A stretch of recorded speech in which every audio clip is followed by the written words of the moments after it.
बड़े घर की छोटी बहू आहना, जो एक मध्यम वर्गीय और आत्मनिर्भर सोच रखने वाली लड़की है, एक बड़े और परंपरागत परिवार की बहू बन चुकी है। परिवार की रूढ़िवादी सोच और उसके अपने सपनों के बीच का संघर्ष अब चरम पर है। एक दिन, जब वो अपने बीए की परीक्षा देने के लिए झूठ बोलकर मायके चली जाती है, तो यह बात घर में तूफान की तरह फैल जाती है। समधन से मिलने की गुजारिश की जाती है, लेकिन घर के बड़े बुजुर्ग, खासकर बड़ी मामी, किसी भी प्रकार की बातचीत से इनकार कर देती है। सब उसे ताने मारते हैं कि उसने घर की इज्जत मिट्टी में मिला दी। उसकी सास और पति भी उससे दूरी बना लेते हैं।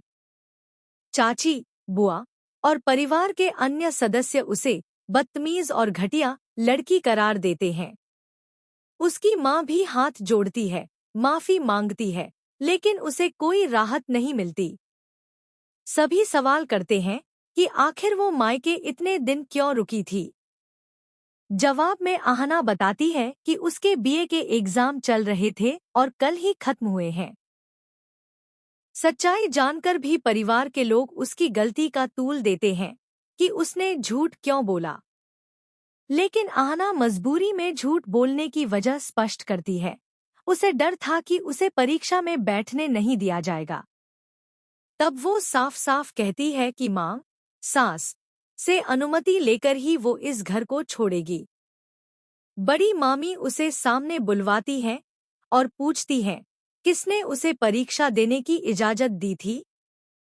आहना बताती है कि उसने शादी के समय अपने पति से वादा लिया था कि वो उसे पढ़ाई की इजाजत देगा, और उसी वादे के भरोसे वह शादी के लिए राजी हुई थी। लेकिन उसका पति अब मुकर जाता है और कहता है कि उसने वादा नहीं, सिर्फ कोशिश कहने की बात की थी।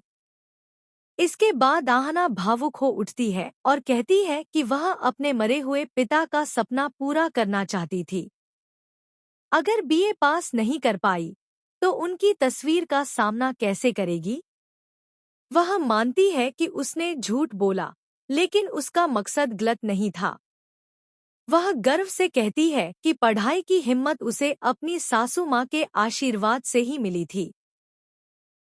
बड़ी मामी सब सुनने के बाद गुस्से से नहीं, बल्कि शांत भाव से कहती है कि हाँ, उसने झूठ बोला, लेकिन वो सच बोलने की हिम्मत रखती है, और यही सबसे बड़ी बात है।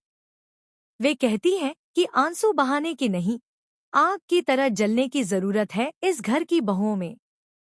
उसे कपड़े बदलने का आदेश देकर घर में स्वीकार कर लिया जाता।